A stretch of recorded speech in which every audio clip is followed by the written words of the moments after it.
Community Redevelopment Agency, scheduled for Monday, August 25th, 2025. If I can please have the city clerk call the roll. Member Esavila, I'm here. Member Just the last name. Avila Vasquez, She just did her. Member Caldwell, Here. Member Harriet, Member Howington, Here. Member Lully, Member Santiago. Here.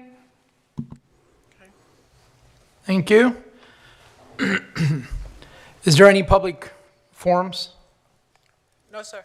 All right, we're going to go into action items. Public hearing resolution number 2025-105, adopting the Community Redevelopment Agency annual budget at annual budget for fiscal year 2025-2026. Mr. John Cox, did you want to say anything before we get started? Very briefly, Mr. Chairman and members of the board, thank you for this opportunity. You may recall a month or so ago, I appeared before you to talk about a new grant opportunity, and you enthusiastically approved that, and we're ready to roll that out after the start of the new fiscal year, which would be October 1. And the amount that you selected for that was $200,000, so we're very excited to roll that out for the businesses in the CRA in the city of Deltona. Thank you for your assistance in that. So taking that $200,000, we have placed it in the budget so that it shows you what our total revenues will be, which includes our trust fund, total revenues of $3,286,200. The expenses, which include the grants of $200,000, operating expenses, which are minimal, capital outlay of $3 million, additional capital outlay for corridor improvements. The expenses match the revenues. So it's a balanced budget, and I think it's a good one. Thank you.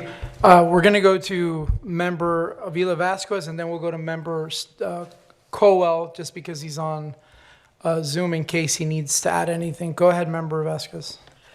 Thank you, Mayor. So I move to approve resolution number 2025-105, adopting the Community Redevelopment Agency CRA budget for fiscal year 2025 and 2026. Second. There's a motion by member Avila Vasquez, a second by member Santiago.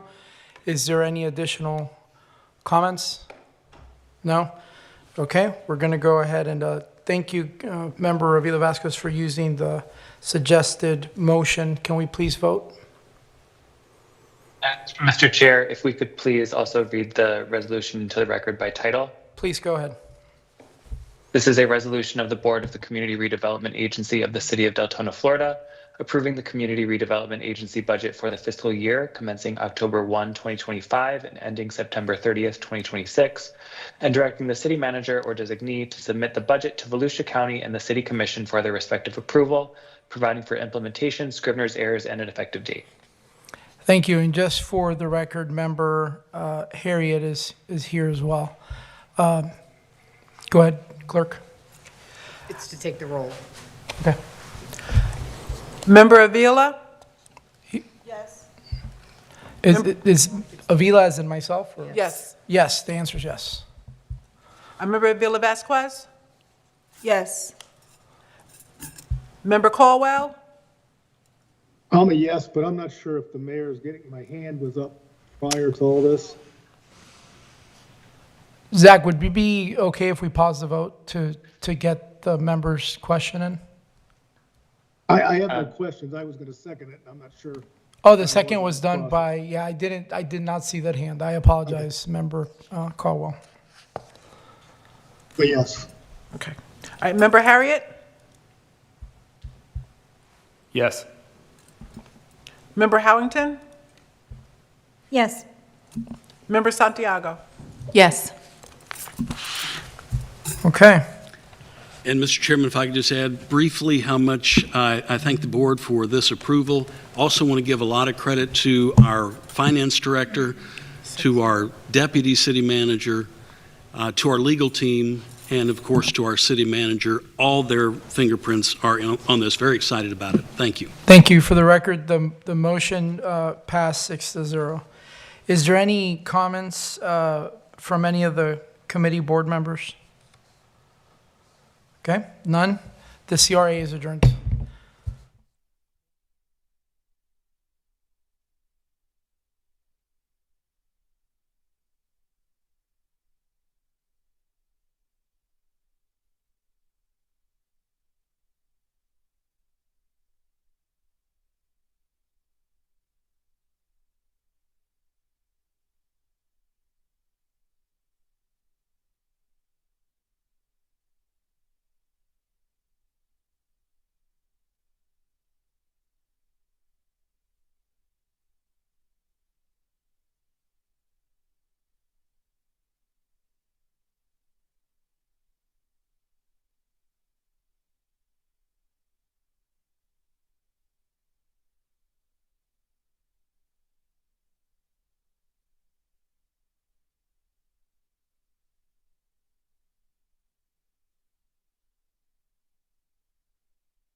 Okay, at this time, we're going to go ahead and get started with the City Commission workshop scheduled for Monday, August 25th, 2025. If I can please have the city clerk call the roll.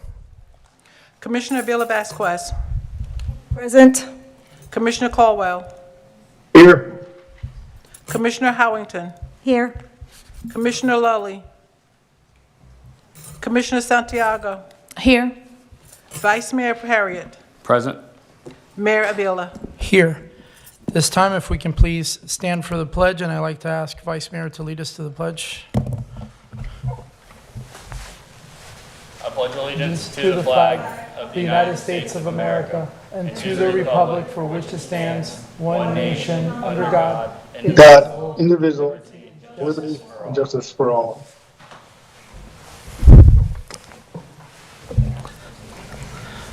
All right. So we're going to be discussing fiscal year 2025-2026 proposed budget discussions, operational fund budgets to include revenue and expenditures, CIP, capital outlay, and special assessments. Mr. McKinney? You have to. Apparently today you're the city attorney, so. On my mic, it says city attorney. Go ahead. Okay, only on Mondays. Mayor, Commission, good evening. This evening is just a brief overview of where we've come from July 14th to today, so I want to go over it for y'all.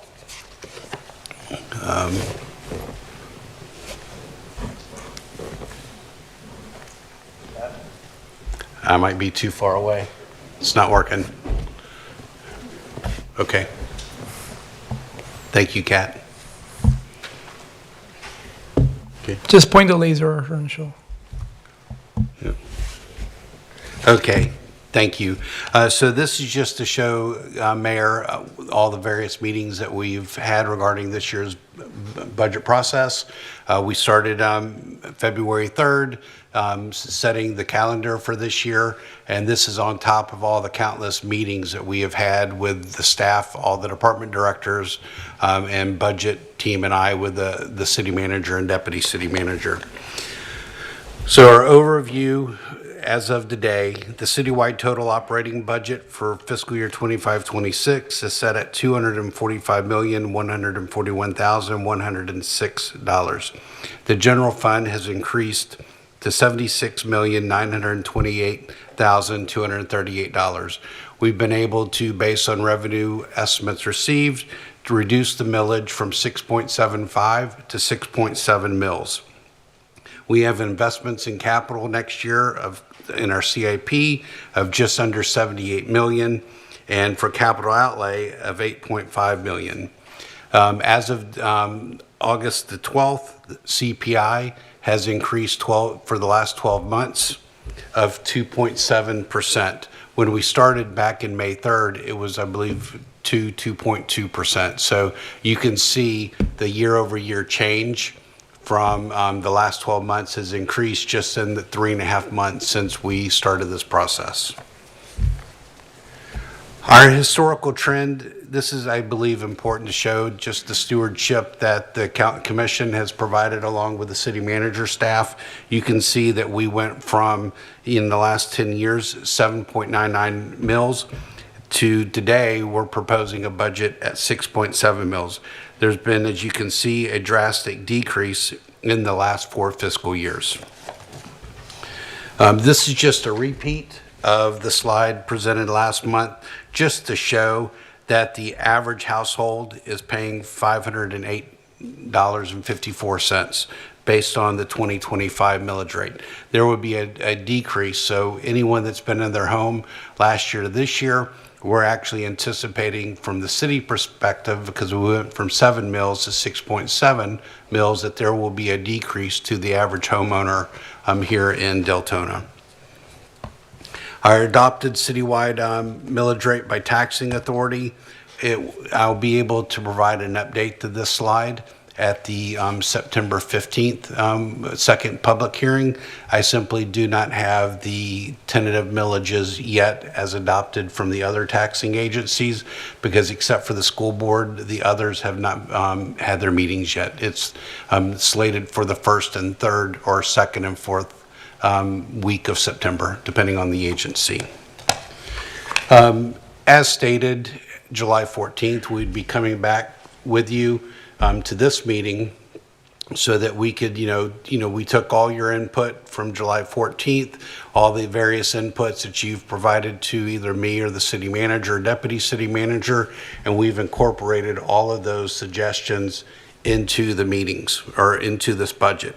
But I wanted to just show you, in case there's any change from this evening, we're at the bare bones compared to last year. But if you wanted to add anything, this is the cost of it.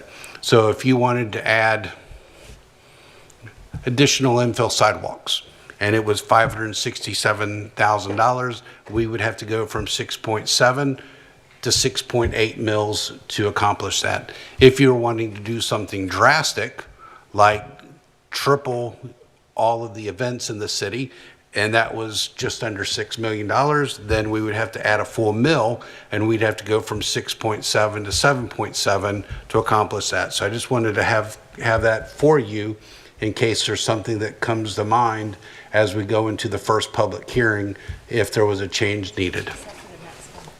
Mr. McKinney, give me 1 minute. Commissioner Vila Vasquez? Thank you, Mayor. I have a question on that Yes, comment. It's my understanding that once we identify a millage rate, you can go down, but you can't go up. So we set a maximum millage rate at 6.95 mils. So Right. if, for example, if you wanted to triple the events and it did come out to be 7.7 mils, then we would have to send a letter to every parcel owner within the city of Deltona. So it's not as simple as just saying, I want to add it, but that was just there for talking purposes if there was something drastic. So that would have to take place either, like if you told me this evening you wanted to have this massive new program, we would draft that letter immediately and get that sent out within the next few days. September 3rd, same thing. If you wanted to increase the millage rate above the 6.95 to 7 mils, we would still have to do the same thing, and we would have to get that out. And that's never occurred in my career, but I would assume just like the notice that we have to put in the newspaper, we would have to have it to the all the participants a minimum of 2 days prior to that public hearing on September 15th. Okay, I'm a little confused because we were never, once we identify a millage rate, we were not allowed to increase it, but we could lower it. That is correct. I gave the example that if the commission wanted to, staff is not recommending it. Right, but the commission can't, even if they wanted to. It's my Yes. understanding. Okay. Yes, you can. By statute, you can, but the requirements are that we would have to mail out a letter to every homeowner and explain why. So it's much easier for most organizations, agencies, to really state that this is your maximum, and you can't go above it. You can, but the state statute, the way it's written is that you can, but there's a lot of work, and the city attorney could definitely explain all the work involved, but there's a lot of work on the city if we were to go beyond that. Most cities don't. I've not been in 6 cities, and we've never gone above our maximum millage rate, so I think John's very similar. But we don't want to say that you can't. It's all within your power. It's not impossible, that is correct. So you can. It's just not recommended. Once you've hit a maximum, that's what you should go with. And the estimated cost would be no different. Hold on, I got you. That estimated cost would be roughly $31,000 to $35,000, the same cost as what we stated it would be to send the letters out for the special assessments. Mr. Good, did you want to add anything else for Commissioner Vila Vasquez? No, I think that Robin and John have explained very well. More simple answer even is it is possible but not practical.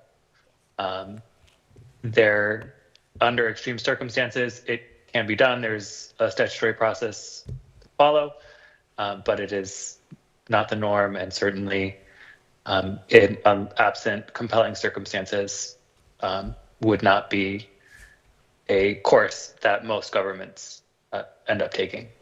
You're welcome. Thank you. Mayor, on the rate studies, this is just to reaffirm everything. We got one more question. Hold I on. apologize. No, you're good. Vice Mayor. Thank you, Mayor. John Robin, just wanted to actually clarify.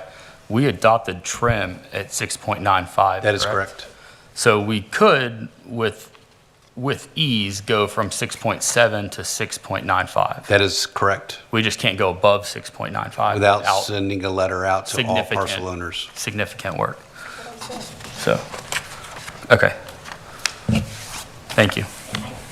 Okay. I believe the conversation was in John's perspective, he was trying to say that if we went over the 6.95 versus just equaling it. Yes, ma'am. Mayor, this is just to reiterate where we are on the rate studies. I want to just point out we're close to finalizing the water sewer. I have a meeting with the rate consultant on Wednesday. Commission passed the action on the impact fees. We have a meeting next week with staff. We've received the data request, so we're meeting next week with staff to make sure everyone knows who's to provide what. And that goes along with the building and general rate consultant review. And we should be receiving everything in the October timeframe from Benish on the fire assessment study. So everything is moving forward as approved by commission. Impact fees situation is on track. Yes, sir. We meet next week on that. This is just to reiterate, we went in this morning. We still are missing majority of our state revenues. They still have not submitted those out, but just based on what we anticipated, we are, we reduced the budget by, we reduced state revenues by 10% based on what we were told to anticipate. So that is what's in the budget. If anything changes, I will definitely bring that to you at the September 3rd first public hearing. Citywide budget, this is just to reiterate where we are based on the sources of where the revenues are coming from and the uses. As you can see, the majority of our budget for next year, out of $245,000, $86 million is in capital and CIP. The remainder, the next biggest item is our operating expenditures, followed by personnel services. So in our budget, you can clearly see it's usually an 80 to 90% is salaries and benefits in any governmental budget, but you can see we're investing heavily in our CIP, which is our infrastructure of the city. The next slide is to represent the overall changes. The changes that we've made is based off of all the requests from July 14th. I just want to point out simply the major changes. The local option gas tax, when we took a look at this, we realized that we needed to make sure we did LCAM and Catalina elevation, but we did not put in the budget for resurfacing or sidewalks. So we put in 1.6 million for resurfacing and another $400,000 for street repairs and infill. So that's the major increase there. CRA, just based on what Mr. Cox just informed you, we had to change based on state statute how we show the CRA budget. So this is in compliance to show all available revenues, whether it was prior year fund balance or current year. And capital improvements, we added the capital improvements as discussed from July 14th meeting. Nothing else has significantly changed other than stormwater capital improvements. That was the grant that y'all just approved with FDEM for the elevation of that property at the last commission meeting. So that's the change in stormwater capital. On the general fund, it increased just under $300,000. That is related to the IT allocation and the franchise fee transfer from solid waste. The The general fund budget by department, we had a change. So the major change, Mayor, was we had the Team Volusia. Mr. McKinney, sorry, could you go back to the other slide? I think there you go. Nope. Yeah. No, it just switched out before we were finished. Okay, I'm on the next slide. My apologies. I should have maybe kept sitting over there. I was trying to be equally. So the general fund, the major changes, Mayor, is y'all had asked that we move Team Volusia and we added retail strategies to the economic development budget.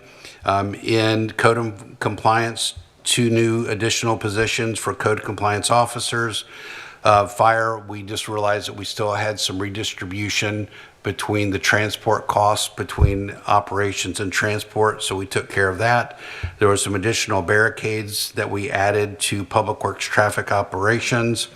We also went in and took a deep dive of all the budgets because, as you might recall, where we realigned expenses within departments, we saw that we still had some duplications of event costs between parks admin and the events new division. So that's in there. Other than that, you can see that, we've had a minor 0.34% increase from our July 14th. John, the code compliance does include vehicles for those 2 members. So if we don't fund the 2 positions, we would need to reduce that capital too, if I recall That is correct. Thank you. Okay. Commissioner Avila Vasquez has a question. Thank you, Mayor. Actually, I have 2 questions. When you say remove Team Volusia, what do you mean by that? At the July 14th workshop, when we went through all the expenses for the city commission, y'all, I believe it was the mayor that made the comment that that really is an economic development function, not specifically related to the city commission's budget. So we moved it from the city commission budget and put it in the economic development budget. Still fully funded, just not in your budget. It's in economic development's budget. Okay, the other question I have is regarding parks. I know when we first had the meeting and there was a breakdown of events that were covered under this budget in parks, none of the events that are being held at the courtyard were part of that description. And it was mentioned that it would be added at the next meeting, which I'm guessing is this one. Yes, ma'am. We added quite a few projects. Your city manager, parks director, and I, we met last week and we went in and added quite a few events to it, and that included items in the courtyard. I can provide that list to you again if you would like. Yes, please. I would appreciate that. I will. Thank you.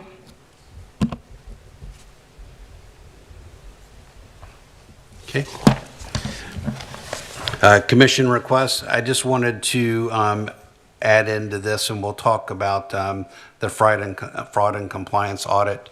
I have a slide on that, so I will just hold back on that until we get to that slide. But all of these items that are listed in here are fully funded at the 6.7 mils. Okay. Special revenue grants, it increased from the 17 million to 19.8 million. That is related to related to what we have to do for the CRA, what we are funding from local option gas tax, and then that's it. So between local option gas tax and the Lake District, CRA, that is the change from last month to this month. On the special assessments, you might have gotten your tax bill, estimated tax bill, your trim notice this past week. So we did go in and snippet a couple of them to confirm that everything that commission authorized to be posted as part of the trim is in fact there. Again, that was a savings of $31,000 to $35,000, and it clearly states who to call if you have any questions. So that's, I guess, me. Vice Mayor Harriet and Deputy City Manager. I was just going to say that this is just a snippet, so this talks about Lake McGarity, but if there was another agency or another special assessment, it would be on there. We just gave you a sampling, so we didn't show everyone, and not everyone in the city will see this exact look on their trim notice, so it's different according to where you live. All right, Vice Mayor Harry, and then we have Commissioner Avila Vasquez. Thank you for that. I'm going to just go ahead and bring it up now under special assessments because I don't know exactly where else it would be best brought up. Recently, it's been brought back up from residents about lake management, and we have a lot of, there are a lot of examples between Lake Sixma, Lake DuPont, Angela Lake, Teresa Lake, that there's a lot of aquatic weed overgrowth, vegetative overgrowth, lack of maintenance along the shorelines. And I've been thinking quite a bit about it and would like to see if we could put together some sort of plan to address that with the combination of special assessments as well as using stormwater funds. All the property owners that live on the lakes obviously will receive a greater benefit than our neighbors that don't live on the lakes, but all of our neighbors, regardless of living on the lake or not, will receive some benefit from the stormwater capacity of it. So I'd like to make that request if we could find a way to make that happen. So I believe, Commissioner, or Vice Mayor, excuse me, that the November, if I remember correctly, Joyce, we have one of our workshops in which we're discussing and presenting to you as a commission some of the other options of like lighting and sidewalks for each of your districts, so we can look at possibly adding at least the cost to address the removal or vegetation or so forth. If you all go forward with that, that's again part of the process in which we have to notice it and get with the county and go through that process in the November timeframe, because we have 3 weeks in a row we have to notice what special assessments you might take on in December so that it could become something active for next year. So that would be the time that we would go forth and do that. So I'll work with Joyce and make sure. We may have adjusted that particular item because of comp plan having to be on there, so I don't remember exactly, but we'll see what else we can move forward or request maybe an extra half an hour from you during one of the meetings in order to get that in. Okay, and then the follow-up question to that is, that would be to get it included in the budget for FY 26-27. Would anybody be willing to have the conversation about increasing so that we can include something in the budget for this next year to begin the maintenance? Because there's going to have to be multiple components to this. There's going to be the first couple of years are going to be a much larger task, far exceeding just general maintenance, because it hasn't been done with our having such a long streak of elevated water levels. We have just an abundant overgrowth of aquatic weed vegetation, and it's getting out of control in a lot of areas. So I think there's going to be a component of it that just needs to be removing it, getting it back down to normal levels, and then from there, an MSBU could maintain that. All right, Vice Mayor, I think that goes back to a little bit the slide earlier. 0.1 mils is 567,000. So right now, our request originally we advertised was 695. Then we talked to the commissioners about 675. Tonight, we're offering 6.7, going a little lower. At this point, if the commission was interested in something specific like that, earmarking, not sure what the cost would be. We can certainly do some research leading into the next meeting. But if you're at going up from what? Maybe back to 6.75. Yeah. And that would give us about $250,000. Correct. Correct. Is there any appetite from my fellow commissioners to look into that? So let me, Commissioner Avila Vasquez, I know you were first. Did you want to comment on that first? Or, And we could finish the whole presentation and come back to that topic if you'd like to.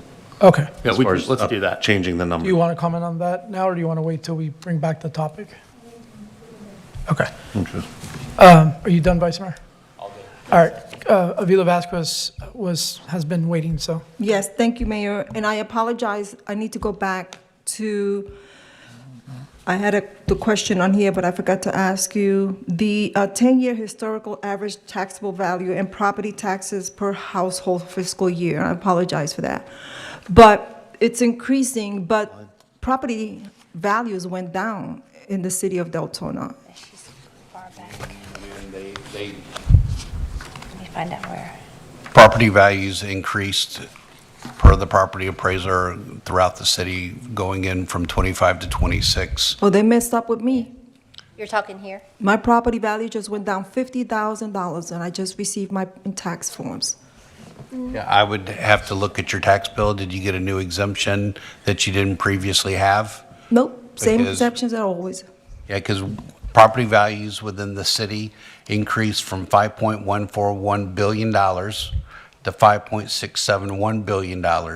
That included an attrition on current properties of $358 million and new construction of $172 million. So property values increased down by 6.961% year over year. Okay, well then, I need to speak to Will Roberts then. Yes, ma'am. Thank you. Vice Mayor. Thank you, Mayor. On that same note, I've actually had a similar question from a resident, and so there's also the disparity between the taxable value being capped for the last few years with all the growth that we've had, and the current, what's it called? The market value. And so even if the market value comes down, there are a lot of instances where that market value is still not below the taxable value. Yes, sir. I do not try to interpret property tax law. I understand the concept of portability. I understand the concept of the catch-up, all of that. If someone has an issue like yourself, ma'am, I always refer them to contact the property appraiser directly for them to explain to you how your property was valued year over year. Absolutely. I think that's a great recommendation. Commissioner Caldwell. Yes, I just wanted input on the discussion about the lake cleanup. I'm all for that. The other question I have is on the CIP. There's an increase in the CIP, if I'm not mistaken. I heard him say, does that reflect furniture and stuff being purchased for certain departments? No, sir. I will cover that on pages 21, 22, 23, and 24 in great detail.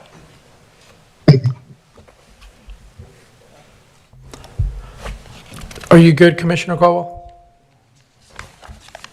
Yes, thank you, Mayor. Please proceed, Mr. McKinney. Okay. Okay, we're on page 17. Yes, sir. Okay, so enterprise funds have increased from 103 million to 108 million. That is due to an increase in chemicals of 120,000. Added the CIP for elevation of flood home that was approved last commission meeting by 430,000. We just received word from the wastewater department that the membranes that they were hoping to only have to replace a couple, they were inspected a couple of weeks ago and they have to be replaced entirely. That was $1.65 million, and we completed the IT allocation, and that was $582,000. So that is the major differences in the enterprise funds. As we go into the internal service funds, it increased just under or just over $89,000 or $79,000, and that was due to the allocation of IT between fleet, healthcare, and risk management. So that makes up the increased budget in the IT. That IT budget is strictly for administration and for the capital outlay that is presented in the budget. Then as we go into capital outlay, the capital outlay as presented to you previously was a little over $7 million. It's now $8.5 million. That is due to the $25,000 added for barricades, $72,000 for 2 new code vehicles. We received word that the AC at the sheriff's substation has to be replaced. That's $80,000. The props for the fire training per the CBA is a little under $51,000. $977,000 for the generator replacement at City Hall, which is grant funded. $325,000 added for broadband paid for by the CDBG fund, and $25,000 for additional computers for employees. That makes up the difference within the capital outlay. Then as we go into our CIP, it increased from just under 74 million to just under 78 million. That increase is due to $50,000 for the sheriff's office roof replacement, $25,000 for design for a commission chamber, this room in here, $350,000 for sidewalk and bike path, $1.65 million for road resurfacing, $71.5 thousand for corridor improvements, $1.65 million as previously discussed for the membrane replacements, and $430,000 for the flood home elevation approved by last commission meeting. So that makes up all the changes related to the capital and CIP programs of the city. Are we going to get, like we have in the past, a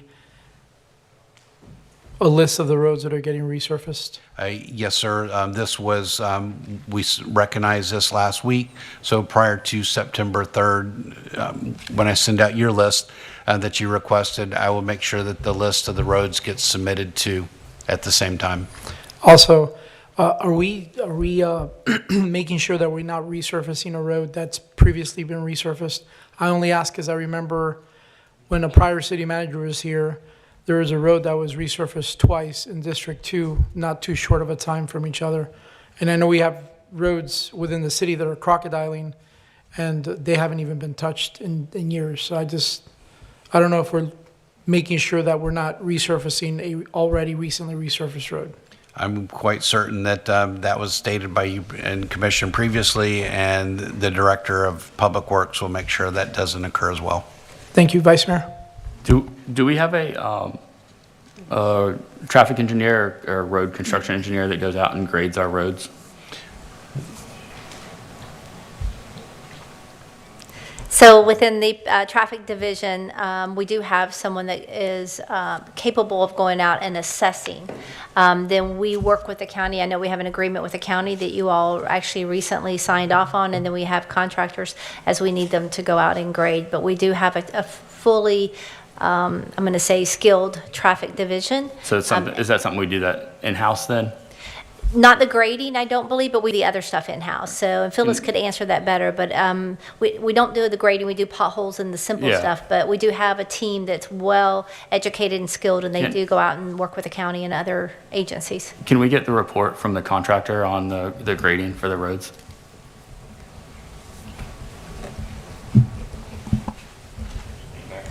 Commissioner Vila Vasquez. Thank you, Mayor. So going back to the mayor's comment about resurfacing a road that was already done, I can tell you that Lombardi had to be resurfaced twice, maybe 3 times. I guess it depends on how busy a road is. So if, let's say Deltona Boulevard, which is very busy, happens to have any damages, but the road was resurfaced a few months ago, does that mean you're not going to fix it again? No, ma'am, not saying that at all. So I don't profess to know it, but I've been in enough of these meetings. Howland is considered one type of road, high usage. Providence is right below it. And I used to live on Apache Circle, so that gets very little usage. So it's, I just recall that roads like Apache Circle might be resurfaced every, 20, 25 years. Howland might get it every 10, 15 years, and then Providence in between there. So, I can tell you that grading is typically done annually by the department just to keep it up because things change. And a road that might have been, 5 years down the road for resurfacing based on what you just said, it might be 2 years out. So you'll see that when you get the list from the department of exactly where the grading is for that street at that particular time. So it'll, I guess, depends on the outcome of the inspection. Yes, ma'am. And another thing we always want to make sure too is that the water sewer department is in discussion with the Public Works, because we have seen where Public Works went out and resurfaced the road, and then 2 months after completing, they came in with a new water line and they got to resurface it again. So we want to make sure that we don't do that as well here either. And I'm quite certain that Phyllis is on top of that. Yes, she is. Thank you very much. You're welcome. The next item is on the forensic and compliance audit. I know that we discussed several months ago regarding this. So we have put together a scope of service based on what we have found out, and we are ready to put it out on the street next Monday. If without, unless there's other comments, it's a pretty broad scope of service. We based it on other municipalities, one local and another that's in South Florida. To put this together, we shared it with Purvis Gray, your auditors. We had a conversation, Robin and I, with both Lori and with Tim this morning. They said that the way it's written, they couldn't do it any different. So I shared with them where we got it from, and they said we're good to go with it, no comment. The dates that we have on here is based on releasing the RFP for roughly 45 days. That gives plenty of agencies out there, because this would be, the scope of work would involve, not a local mom and pop CPA firm. This would be a regional firm, and I'm not talking regional Southeast Florida. I'm talking this would be a regional Southeast U.S. type firm that would look at it. It's based on looking at all funds, all transactions for a 4 fiscal year time period. So it's our standard RFP language. I have it that it would be due October 13th. The selection committee date, I have tentatively, which would be November 3rd, which would be all the city commission, because, I definitely can't be on it by state statute. So it's putting that on you. Then what we would have to determine is, I would highly recommend that you have interviews, presentations by the firms that you would shortlist, because that selection committee date, that should be about a 30-minute to an hour meeting. And then typically what we do is we find the top 3 firms that we want to have them make presentations. And I always would highly encourage for auditors, or especially a forensic and compliance audit, for them to do a presentation. The firms that is in there would be that they would have had to have 5 years direct experience in doing a forensic compliance audit.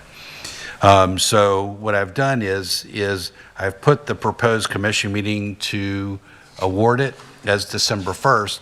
The next page is I have the month of November, is we would just have to have dates that y'all would be available to listen to the presentations from the firm. Usually you want to limit those presentations to no more than 30 minutes. So typically 20 minutes for a presentation, 10 minutes for questions. So that's where you come up with a 30-minute time frame, and then roughly 30 minutes in between to make sure if it runs over. So figuring 3-4 firms, I would dedicate at least 3.5 hours to complete that.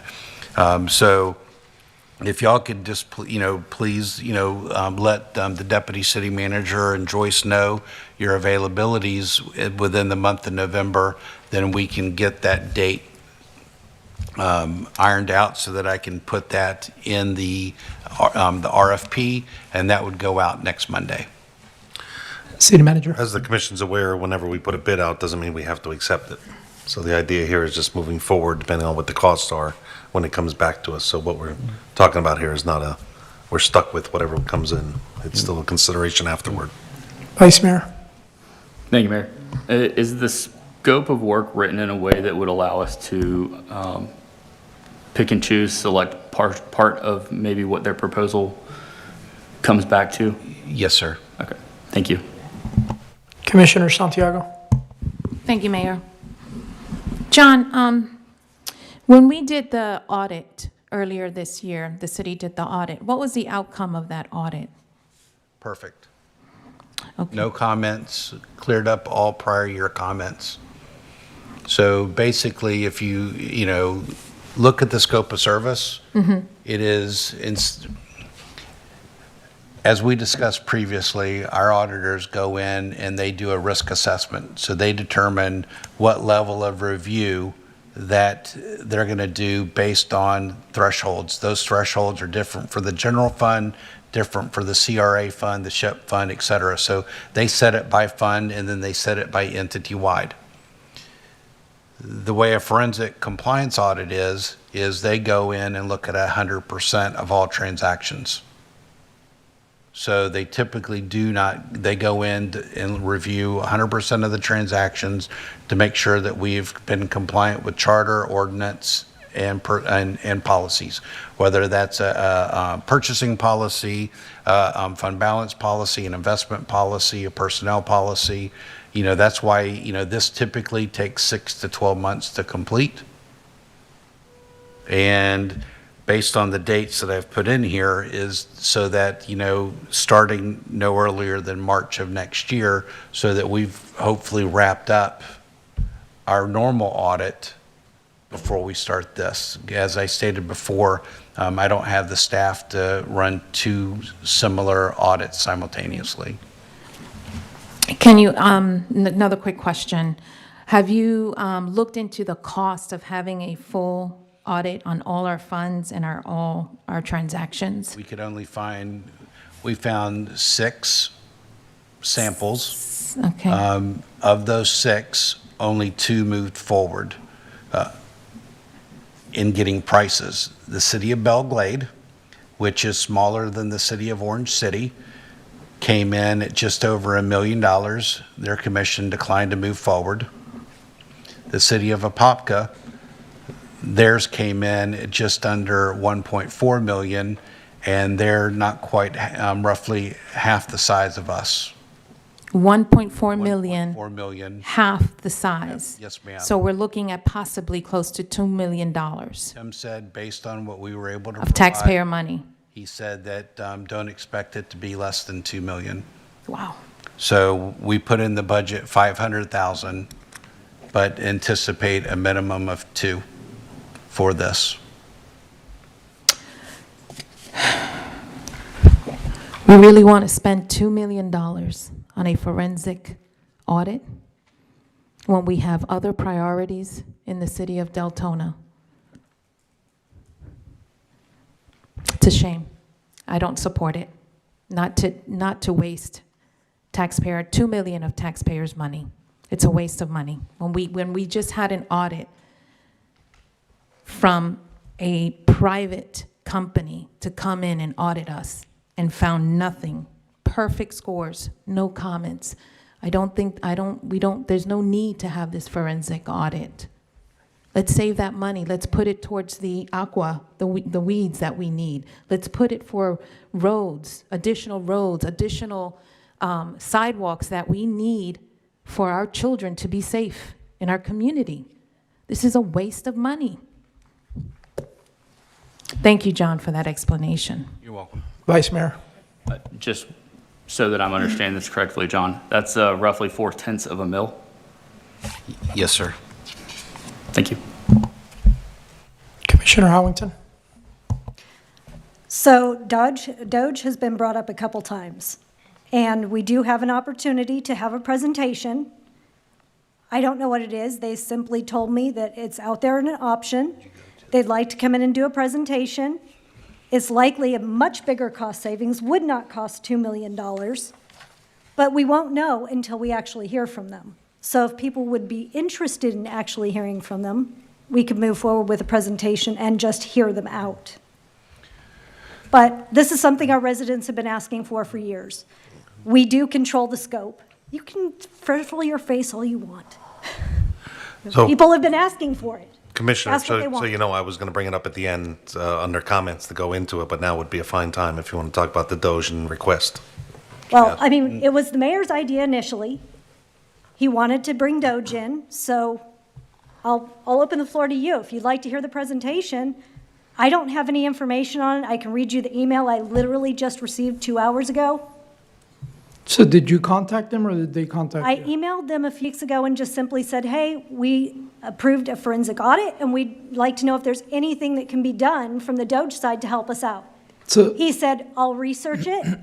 And then I reached out earlier this week and I said, do you have any information? And he said, well, would you like to meet this week? And I said, sure. And then he told me during that phone conversation that they had this opportunity that might be available to us and they'd like to present it. And I said, well, we need to bring it in front of the whole commission. And I immediately messaged Doc. So I didn't do anything in the shadows. I brought it out as soon as I found out about it, unlike you, who took the vice mayor and met with the CFO. you're out of order.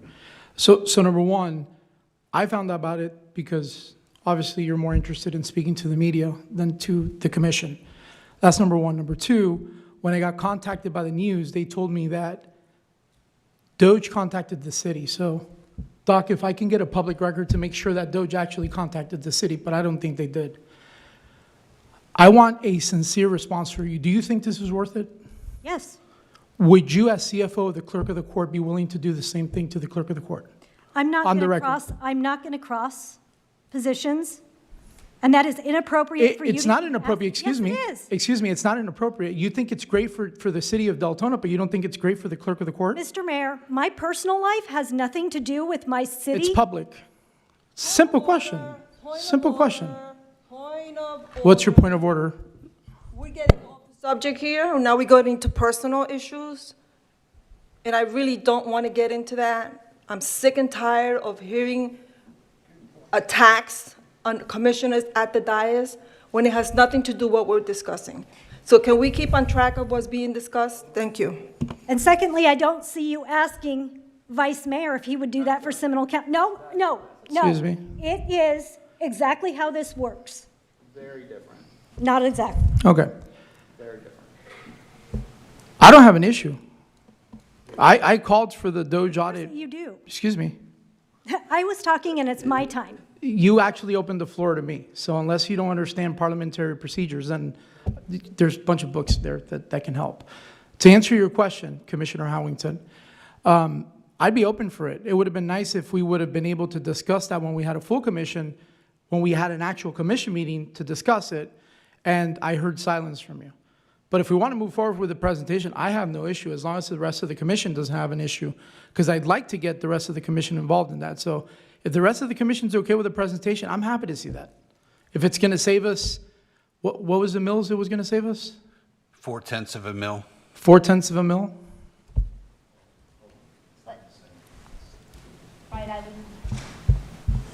Hold on, let me open the mics. Sorry.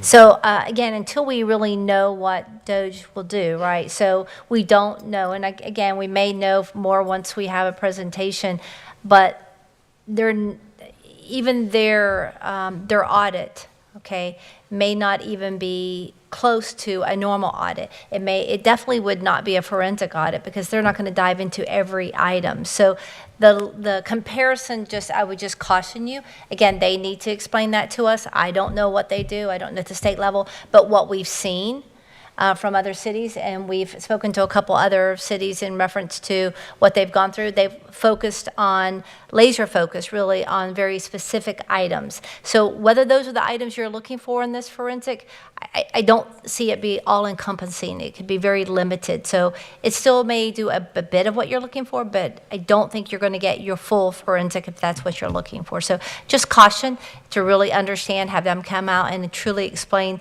the details before you assume that those dollars would be the same dollars spent.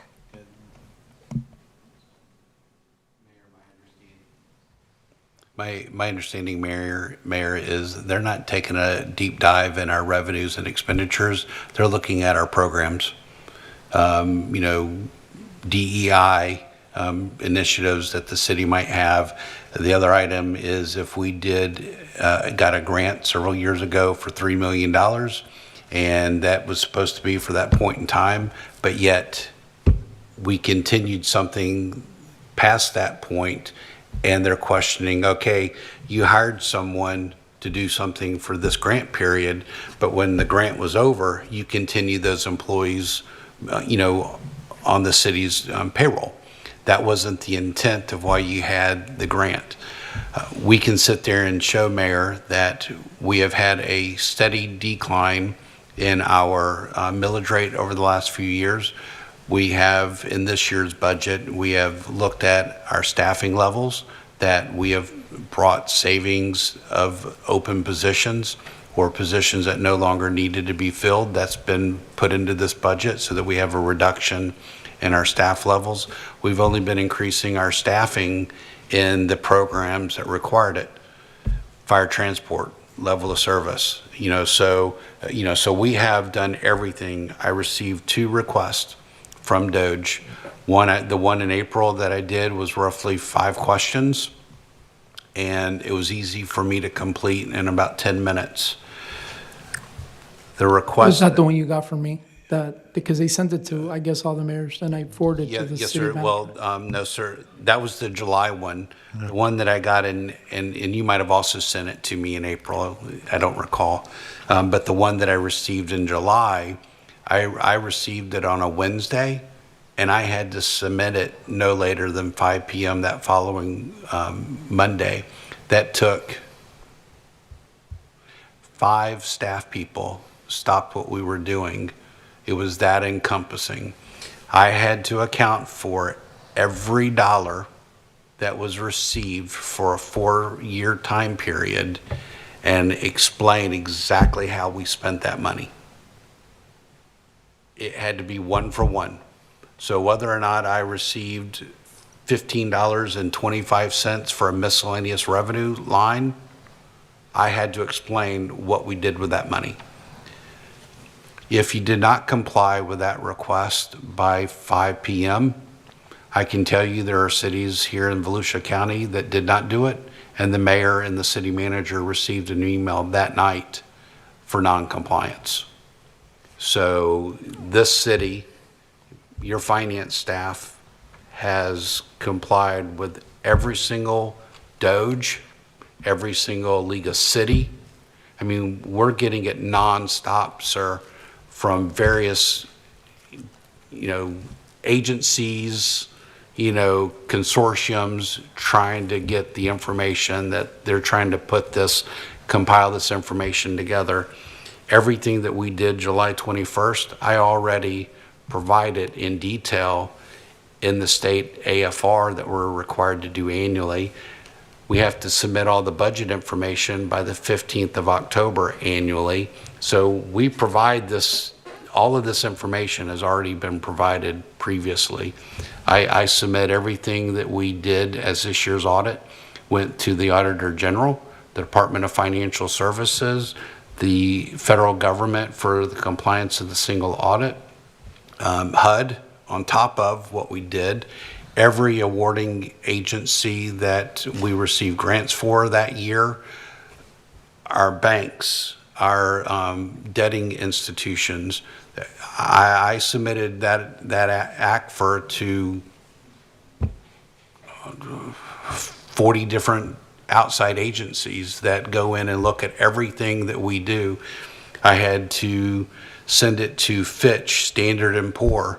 So everyone that, we are a rated government agency. Not many agencies can say that, but I had to answer numerous questions on exactly how we utilize the revenue streams, our policies and procedures. So I get it coming and going, sir, every day of the week.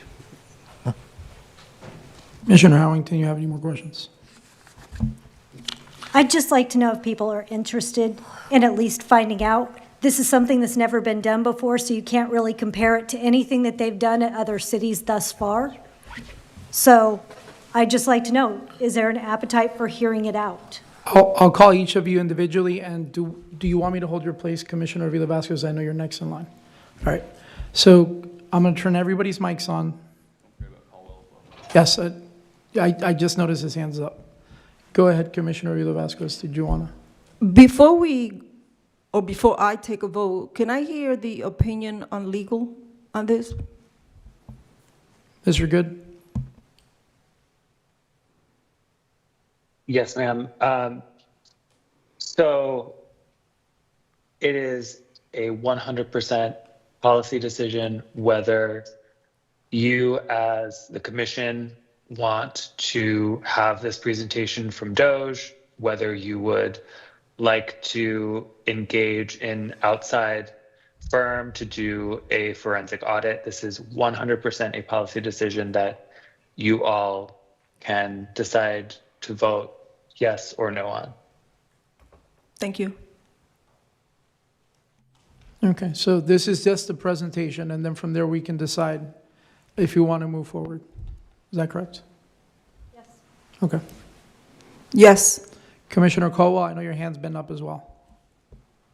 Yes, I have a comment to make. Go ahead, please. At this time, my hand's been up. But what is the problem with us going down both avenues here? It's my understanding by Doc's comment there, in the end, for the forensic audit, we do not have to accept it at that point. So what is the problem with going down both avenues to see where we can get to? Go ahead, City Manager. Yeah, Or that's Deputy. correct. And yes, no issue of going down two directions at the same time. Correct. I'm a yes on both.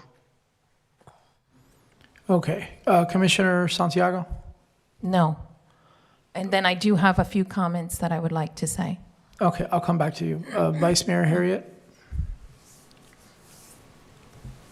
Yeah, I don't really have a problem with going and getting a presentation from Doge. I do find it pretty interesting that we don't want the state in our affairs on some things, but then we want to welcome them in on other things.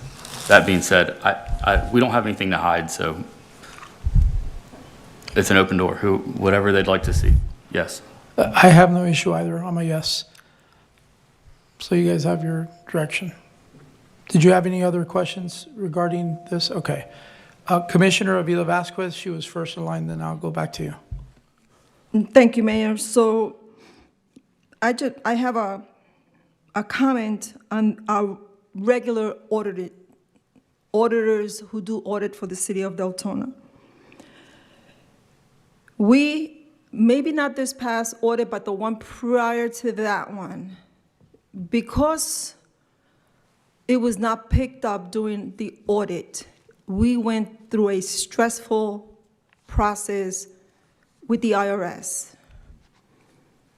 When we were charged, and the IRS was charging the city, I forget how much money. It was cleared, thanks to our legal department. City didn't have to pay anything. But when the auditor came to us, I questioned why they missed that. And their response was, we don't audit procedures. The problem with missing that was the procedure was not followed. The procedure was not followed by chain of command. And that's why we got stuck with the problem with audit, with the IRS. I forget exactly what it was. But regular auditors do not audit procedures. As a former assistant automation manager for one of the largest financial institutions in New York City, we did many audits in our bank before the big companies came to audit us. I was part of that because I was part of the automation. And just like you said, if I have a $15 expense, I better have a $15 receipt for it to prove what that expense was for. And it better have been something that is approved by the bank that I can spend it in, right? So I can understand that part. I'm all for the presentation. It's free. Am I correct? Let them explain to us what the procedure will be. And it's not like if they come and do the presentation that we're committed to it, correct? It's free. Why not? This forensic audit was not brought up by the commissioners, nor the prior commissioners. This request has been on the table for many years by our residents. They have requested this forensic audit. And this is why, finally, with this commission, it has been put through. But if you look at prior meetings with prior commissioners, you'll find this request from our residents. Because the commissioners don't want to spend this money either, right? But as I'm always being told, we're supposed to do what our residents request. So we're doing it. The other thing I want to say is, I listened, somebody sent me, I didn't find out about this till Sunday morning. And it was funny because I received an email. And I found it very offensive because what they use as an example of what we could lose if we have this kind of audit is the Festival of Nations event. An event that we're doing at the courtyard, which is minimal expense to the city. They use that as an example. I don't know why. But anyway, they sent me a clipping of the news, which I just found out on Sunday about this. And it was, I believe, it was misreported. It was incorrectly reported that the city had, that we commissioners approved this already. When that's incorrect, we approved the forensic audit. We did not approve the Doge audit. It's totally two different things. So I think we need to have the media make a correction to that statement. At no time, and if I'm wrong, please let me know, because sometimes I sit here and I feel like I'm listening to something, but then I find out it's something else. We did not approve this kind of audit. We approved the forensic audit. So that's what I wanted to bring up at this meeting right now. Thank you, Mayor. Commissioner Santiago, and then we can continue, Mr. McKinney. Thank you, Mayor. John, thank you so much for giving us that update on how the process is. And again, how our independent audit was, they found no findings and it was cleared. And to me, I think the problem we have here is the urgency to do things.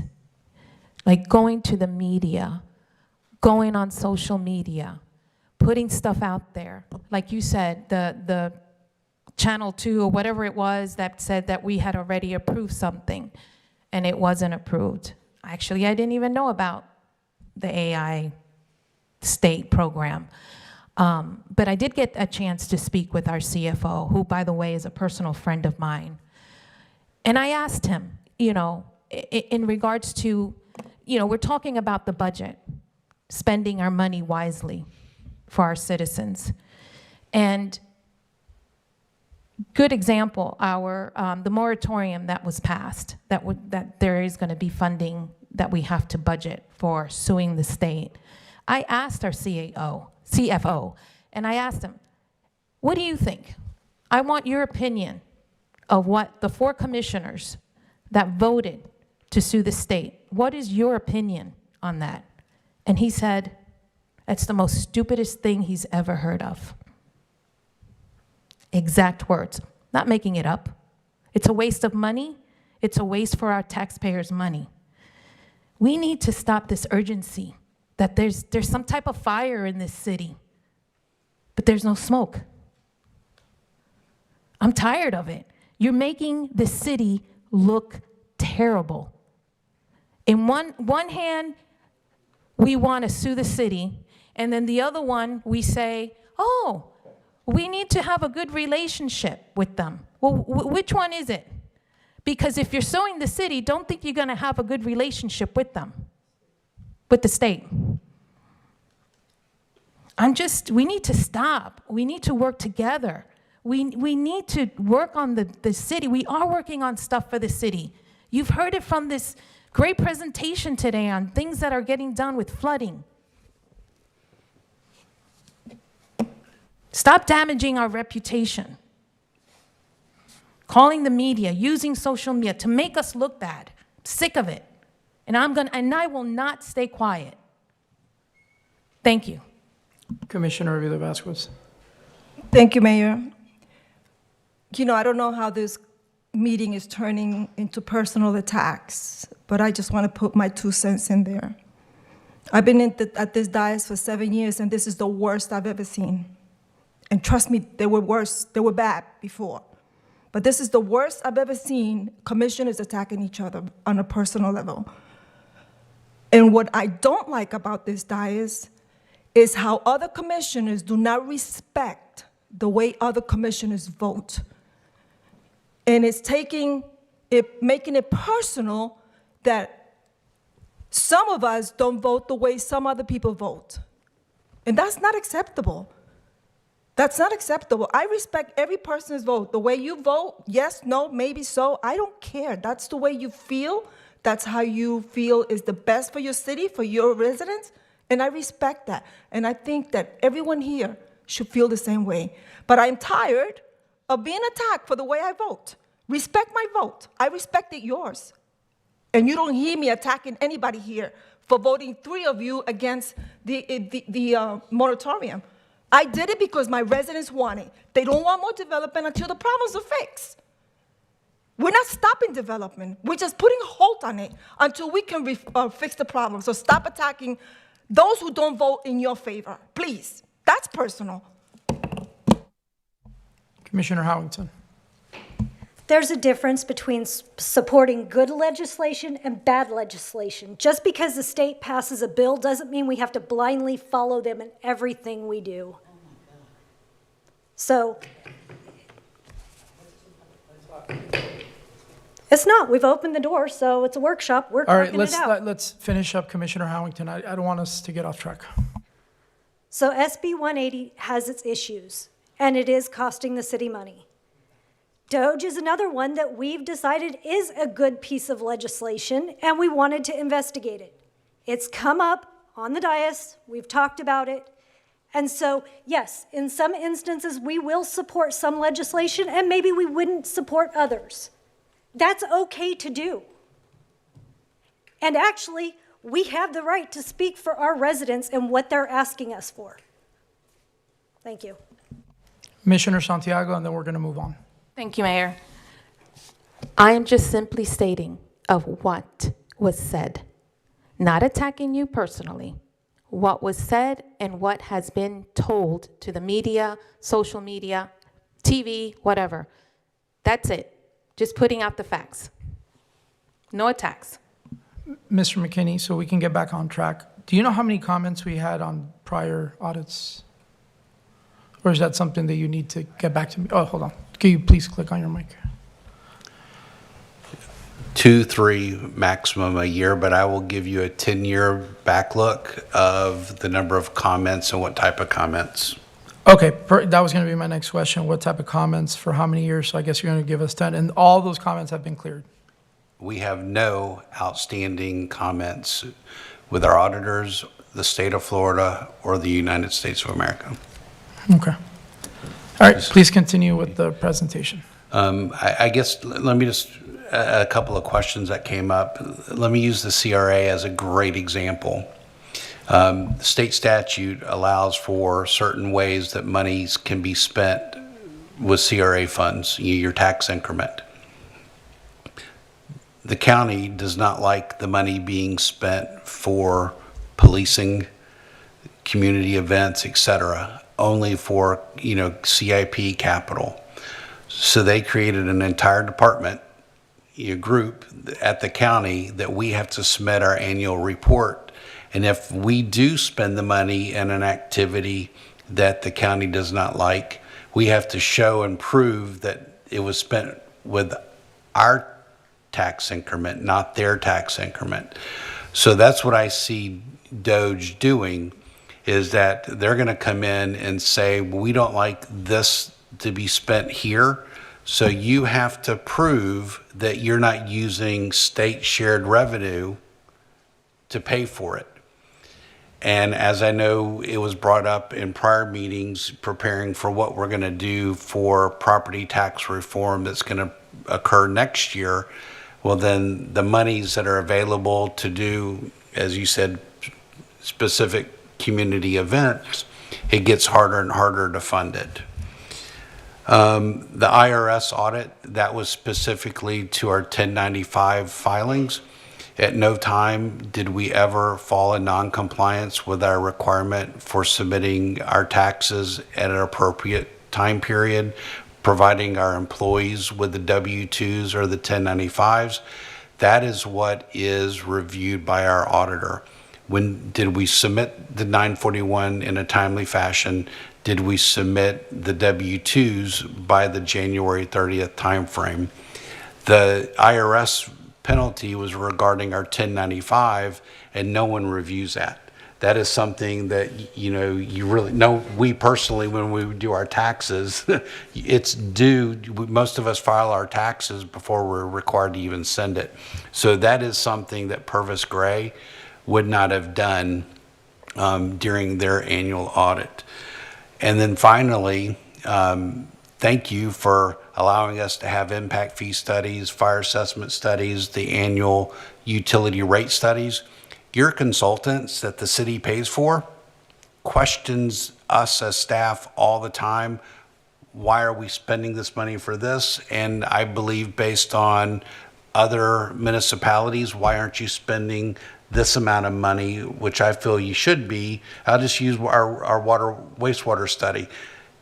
Brian came back and said, I don't feel that you're spending appropriately for wastewater. So as I said, we get it multiple ways, you know, in terms of, you know, how we're spending our money. So to finalize this, thank you, Mayor. Citywide debt hasn't changed. Oh, sorry, that's locked. I should have when I came in from the bathroom. You can finish. Thank you. Next year, as we stated, we are tapped out with stormwater revenues. So whether we do aquatics, additional lake maintenance, that would have to be a transfer from the general fund. The same way as we've identified the slope mower, it was originally presented at $318,000. They got it down to $252,000. Stormwater cannot afford that directly. So we have set it up that it would be an internal loan from the general fund to stormwater at the prevailing SBA rate. So that's the only debt. It's not going to through a bank, a bonding institution. We would bring that back to you when we purchase the slope mower for an internal loan from the general fund to stormwater. No additional debt at this time. We talked about Doge already. Mayor, we only have 2 more required meetings as it relates to the budget process. The first and second public hearing, we provided that in the trim notice. Our first public hearing is September 3rd at 6:30 p.m. and our second public hearing is September 15th at 6:30 p.m. So based on commission action on September 3rd, in order to comply with the requirements of the postings in the newspaper, those will be submitted to the paper by 3:30 p.m. on Thursday, September 4th. Do any of those, we have to wait for the county, the school board to finish theirs as well? No, Or that's sir. separate? We're having it on Wednesday, September 3rd, so that we are not conflicting. Okay, so we are waiting for them to finish Yes, theirs. sir. Got it. Yes, sir. Understood. And my final item is just commission clarification. We've cleaned this up from previously. So another question came up from the action from June 23rd. It was stated that all expenditures over $25,000. The commission also approved in October by resolution certain items that staff could go forward with, such as chemicals, et cetera. And again, the action that was taken in October is that wiped out as well. As you can see from the last few commission meetings, we're putting, 10 to 20 items a commission meeting to go out there. We had a vehicle that fell in disrepair and required a $12,000 transmission. Because it's through a company that we've already exceeded $25,000 for, we can't even move forward with getting that vehicle repaired without coming back before the commission to get the change order for that vendor approved. So it has really started to impact us being able to complete our day-to-day operations just on simple items.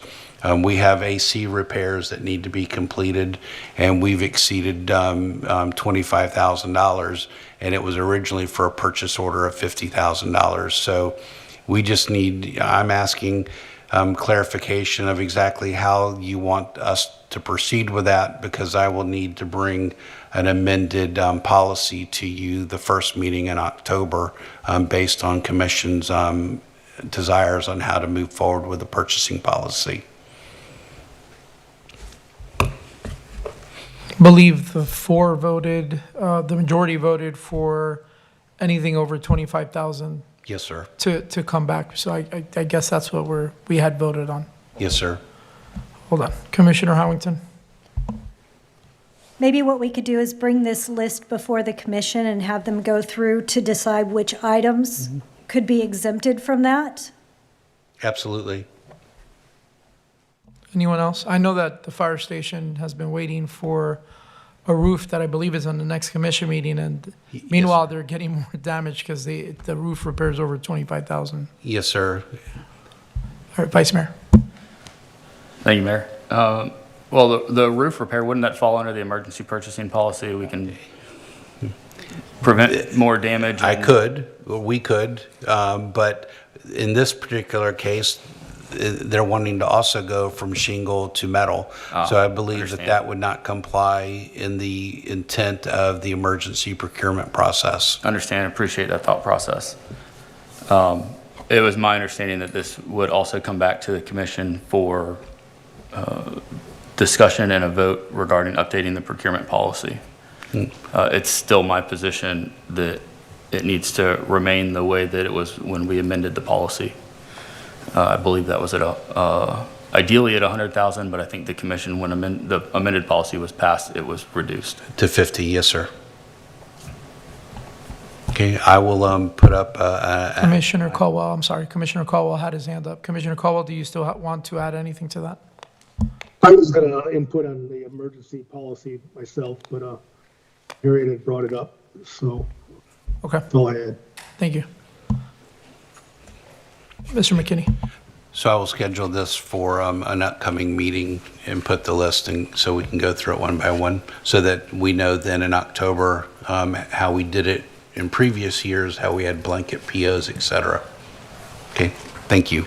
And one other thing, when we bring the policy back to make an amendment or change to it, I think at that point we can have a farther discussion on the dais amongst us commissioners on where we want to go. I don't know that the answer is let's look at a list of types of purchases and exclude some and not exclude others, and that just gets way too convoluted for staff, and it sounds like we're setting staff up for a gotcha moment. I'm not interested in doing that.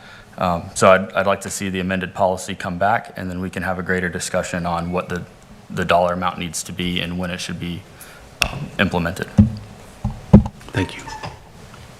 And through the mayor, if I may, just wanted to add that some other jurisdictions in their purchasing policies do have differential thresholds that apply to different units of the local government. For instance, a higher threshold in a utility department that routinely has to make large purchases of pipes, equipment, et cetera, versus a lower threshold in a more administrative portion of the government. So I just wanted to throw that out there as something that you may all want to consider as this comes back. That's okay with the commission. I think that's a great idea as well. Is the commission okay with that? Shake of heads at least? No, maybe? No. Hold on. I think that, again, that gets pretty convoluted. Another opportunity, more opportunity for gotcha moments. I think that there is, if we're going to break it up in any way, shape, or form, I think breaking it up by operating expenses versus CIP and doing different thresholds versus, there. If they can bring us some options. But That's what I was suggesting. I think, let's have staff bring us some options. Apparently, one workshop on purchasing wasn't good enough, and I guess we'll go there. Okay. Mr. McKinney? Or I saw, Deputy City Manager, do you have anything to add? I rest. I just want to make sure that we have a couple of items that are due back to you by the September 3rd. So we'll try to get with Phyllis and get the report on the grading the roads to you by that time, just as a report to you. We've got a couple things from John that we're going to provide you, I believe, a 10-year look back. We'll have that to you by September 3rd. And if there's anything else we The missed. dates you need from us, dates. If you guys can get with us on the November dates as soon as you can. I'll do that individually, sure. Yeah. So, but we'll have those ready for you at that September 3rd, just confirming that. Okay. City Manager, I see you're on the board, then Vice Mayor and Commissioner Harrington. Well, as we're getting to the end of the presentation, one of the things we said we'll come back to was the concept of the lakes, if that's what you were. That's exactly what Okay. Just if the commission's interest in us to bring anything back. We're at 6.7 right now. We're currently 7, so we're going down, 0.3. Originally, we mentioned a couple months ago about 6.75. So if we go from 6.7 to 6.8, that gives 500,000. If you want to earmark something like that directly towards the pond cleanup, and we go from there depending on the bid.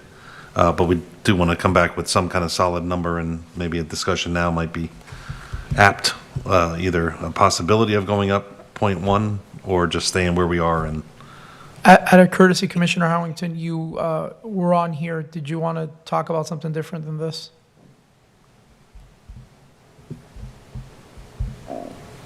I was actually wanting to circle back around to this, so that was what I was on board for. Okay. Let's start with Vice Mayor, and then I'll leave your mic on, but I'll go back to you. Thank you, Mayor. City Manager, I think if my other fellow commissioners would be amenable to that, I think that'd be a great approach. If we could go up 1/10 of a mil to 0.8, and then pending the outcome of staff researching what the actual cost could be, we can adjust it from there. But definitely, if we do this, I'd like to see this money earmarked for this use only. And if it's if the timing doesn't work out, then it would get put back into reserves. Commissioner Harrington. Thank you. So just looking at the overall budget, we have 8.25 million going into the parks with CIP. I would like to see us take a large portion of that, shift it from parks and put it into stormwater. And with that, maybe keep about 2 million in parks to deal with large projects that need to be dealt with immediately, and then potentially put 1 million back to the general fund. Because as I've said before, I'm not supporting anything outside of a full rollback. And I think that we can get there, but I think spending 8.25 million on parks right now, given the current state of our stormwater system, is inappropriate. So I'm just throwing it out there. It'll be up to the commission to decide what they want to do. The litigation, since the initial $1 million was brought forward, we have joined the coalition for the $10,000. We still have our 14 days to roll back if we do get a pre-suit notification for any potential litigation. So we have control of those things outside of the one with Live Local Act. So I think we should look at rolling that back either by $500,000 or even $700,000. And if we move forward with purchasing the generator, our generator that's out there is completely open to the weather. I would like to see some sort of a cover. I know you can't enclose it completely, But if we do move forward with purchasing a generator, I'd like to have it be undercover just to protect it from the weather. And so those are kind of my items. I believe that with those changes, a full rollback, even with the stormwater vegetation cleaning, we can still make a full rollback. Are you proposing to cut park programs? No, I'm not park programs, the CIP projects. And what I would recommend is that we push them out rather than doing them all. If you look at When too many mics are on, they start cutting them off. Vice Mayor, can you turn yours off really quick? Go ahead. We have a lot of projects front-loaded for this upcoming year, and we have just a few each year after that. So what I would recommend is that we look at the 5-year plan and maybe space those out a little bit more evenly just over the years, because we have a stormwater project that needs to be dealt with first, several stormwater projects. Okay. City Manager. You want to give the number? Yes, sir. Impact fees? So in the Parks Capital Improvement Fund 302 next year, we do have the 8.25 million. Of that, 4 million is from park impact fees. The other 4.2 million is a transfer from the general fund, but that's using prior year appropriations. There's no monies from miscellaneous revenue or ad valorem for next year slated for that. It is all prior year proceeds. Okay. Go ahead, Deputy City Manager. So the other thing, and again, we can go back, but I don't know what records, anytime you have impact fees, you have 7 years to spend the monies. So to defer spending the monies from the impact fees, okay, from the park impact fees, I would suggest that you consider moving those forward because those monies were collected for that purpose. So you definitely want to move forward with the 4 million for that, for those projects. Whatever projects were identified as part of that, they do need to be spent. And any other projects that are impact fee based, we don't want to find ourselves in a situation of having to deal with look-backs and so forth on that. All right, we're going to finalize Commissioner Howington's comments, and then we'll go to Vice Mayor and City Manager afterwards. Thank you for sharing the information on the impact fees, because obviously, yes, we can't move those anywhere else. So we can move forward with that. That still gives us 4 million within parks projects, and then we could shift other portions over to stormwater, so we can focus on vegetation without having to increase anything. Those are your final comments. Yes. Vice Mayor. Thank you, Mayor. I appreciate the thought and concept. I'm not interested in a reduction of park projects specifically for District 1. District 1's parks have been, I'll just put it this way, I've received a lot of feedback from residents over the last year about their dissatisfaction and many things. Parks is probably the single greatest item that I've received this dissatisfaction for. We've got a park that is within a few hundred yards of an elementary school in an area that has just under 500 students in the elementary school, and they bus about 30 students. So within a mile and a half, 2 miles, we've got many hundreds of students. I think making these park improvements specifically to this park need to be done. They need to add capacity to that park. They need to add someplace. We need to have someplace for kids to go and play basketball, adults to go and recreate as well. And so that's the kind of thing that builds quality of life in a community and really makes a community attractive to small young families. So I'd like to see a way that we can make those happen as well. And I know that there are some other parks projects in other districts that are very much needed as well. And I wouldn't want to ask any other commissioners to give up any of their projects in their districts for this item. Commissioner Caldwell. Yeah, I agree with the waterway cleanup projects moving forward. However, I don't want to see the raise in the rates. Myself, I'd like to see us tighten our belts in other areas. I agree with Commissioner Hollington, possibly some of the park funds and maybe other areas we can tighten our belts a little bit to receive some funding for the lake cleanup. That's all I have. Thank you. City Mayor. Manager. I was just going to say, Mayor, we're definitely not missing out on water projects. In the budget, we also have plans going through the engineering for the next phase of water projects. One thing about our city is we do not have overwhelming parks. The looks at them, the quality of life, you walk into them, as I kind of say, as my background was Parks and Recreation, of course, it's a park. It's not a pretty park. It's not an exciting park. It's not a place I really want to take my kids, most of our parks I'm talking about. There's very little investment over the years. Our walking trails are dirt. I mean, dirt. So if it's bad weather, rain, or anything, you're not going to walk out on walking trails. So that's why we're looking at a major investment. But nobody moves to a city and says, boy, let me tell you how great our police department is. Let me tell you how great our fire department is. They move to a community and say, oof, what a park system we have. What a Little League program we have. School system. It's the quality of life issues. And just over the years, one thing that's almost as steadfast and true is when it comes to cities that are cutting their budgets, the first thing they always say is, well, we don't need that Parks and Recreation, do we?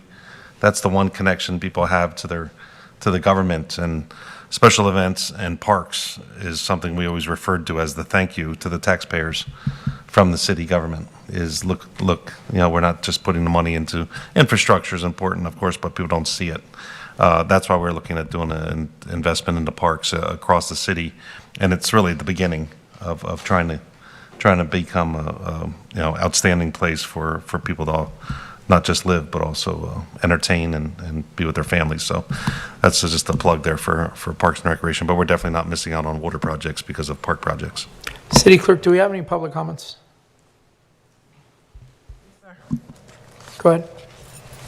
Allison Root, please.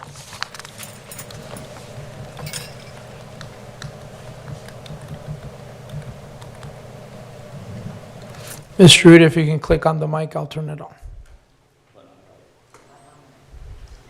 Should turn blue. There you go. No. There. There we go. Good afternoon, Mayor, Commissioners. Just a couple quick questions on the budget itself that maybe clarity can be provided later.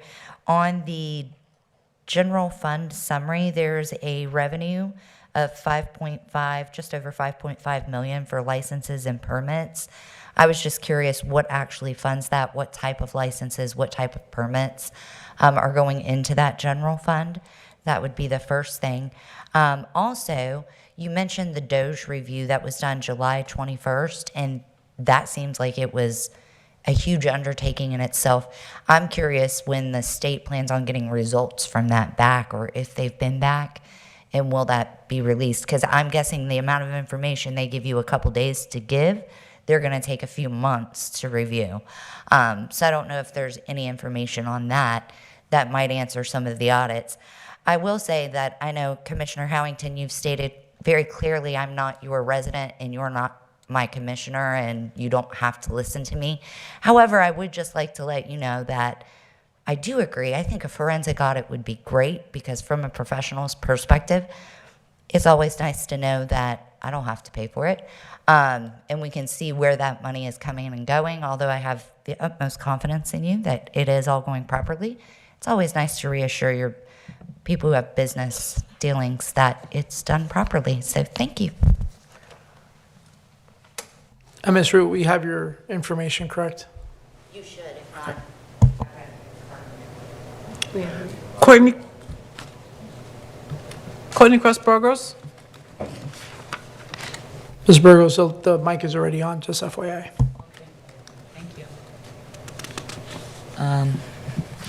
Okay, good evening, everybody. I have to tell you, I'm more frustrated this year than last year, and you all know I was pretty frustrated with the budget last year. The mayor's trip, the moratorium, SB 180, all these things are priorities, and we haven't been discussing the budget with the residents. I'm not saying that you guys aren't. When are we going to get a line item budget? I mean, it'd be really nice to be able to look and compare. It's always been something, well, I don't know always, but it's something that we've gotten the last few years. And, there's a lot, I have to agree with Dory and Steve.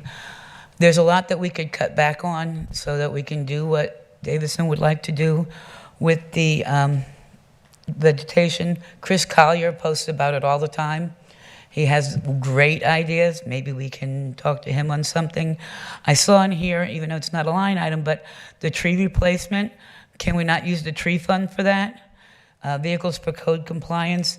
If they're not the dog ones with the cages, can't we do something cheaper than $72,000 for 2 of them? I'm confused about what departmental funds are. I mean, I get the concept, but I'd like to know what that really entails for $18 million. What are we doing for $25,000 in here?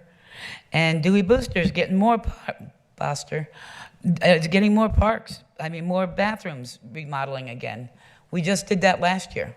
I don't know. I think there's a lot of ways that we can tighten our belts, as Steve said, because I'm really against going up in the millage. My taxes have not gone down. Thank you. Pat Blodgett, please. Ms. Blodgett, your mic is on. Okay, I totally agree with Dory that we need to hear what Dodge or Doge, whatever it is going to bring to us. Marissa was right. As far as I'm concerned, the audit people, they missed the IRS. I don't care what you say, they missed it.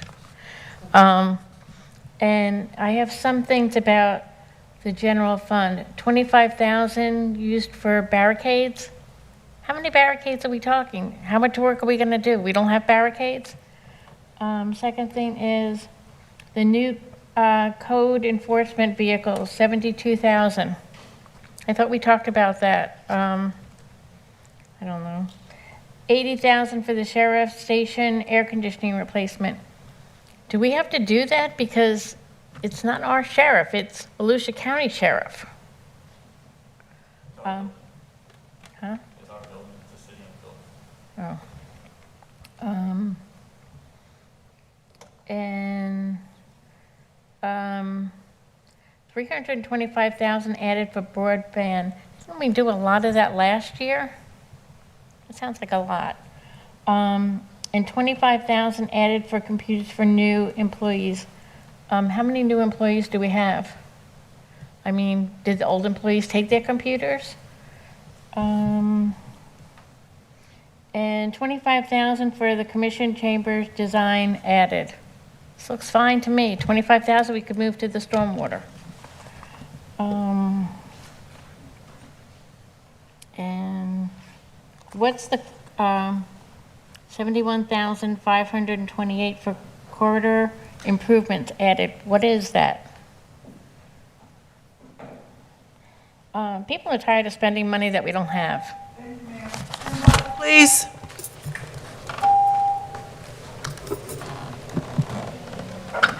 Mr. Blodgett, your mic is on. Okay. First, behave.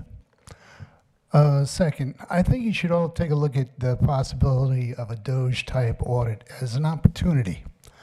I have personally been part of, or the target of, probably over 100 audits in one way or another. And I always had everybody say the same thing all the time. It was, oh, we have nothing to worry about, we have nothing to hide. It took me less than 10 seconds to find violations every time I went out. And the only thing I ever got nailed with was not having a policy in place that came down from central office that I didn't know about. Easy to fix, and I wanted to fix them because I wanted to be the best that I could be. Your finance guy over there said that you've already done a number of audits. I'm sure they're done in certain categories on high-ticket things that are being watched by the state and so on and so forth, but that isn't everything. If you could somehow get a buy on those, show the results of those to the supposed Doge inspector. Skip over those and get to the root of the things that are really where the money goes missing. It's like, once I started getting involved in my audits, we found a $2 million electron microscope. We found a wife of the chief of surgery was on salary. So if you find somewhere in Deltona where you're giving out 9 paychecks and there's only 8 employees, guess what? That's a potential cost savings. But I just think you ought to take a good look at that. And if you ever buy one of those machines for dredging up the hydrilla, messing up the waterways, I'll volunteer to take care of it. Comments? Okay. City Manager, do you have any further questions? Nothing, sir. Thank you. Okay, meeting's adjourned.